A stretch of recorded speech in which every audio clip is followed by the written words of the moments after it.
usa na to ingon bato na kalawasan kinahanglan mamataro ta or justify ato bangan sa Ginoo aron tuyo mahimo tang ayong mapagsangyaw aron ni Kristo mga igsoon. For us to be justified, all need to do it to be open. The Lord sends us to be members of the body of Christ. We need to aspire to grow in life day by day, by day. Praise the Lord, my soul. For Jesus.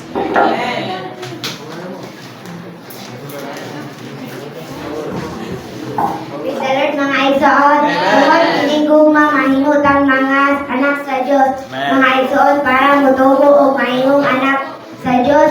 Unang huwan ni ingon hindi nga makita kung unsa ang manay sa gugma sa mga nagihatan para sa atua.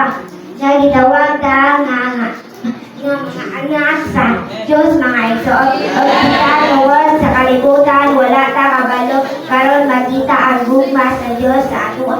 Dili ta hopeless race of people, mga igsoon.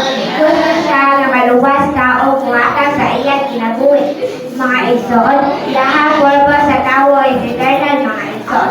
O sa iyahang gugma dili siya magbago kung higugma ta diya. He loves us eternally, mga igsoon.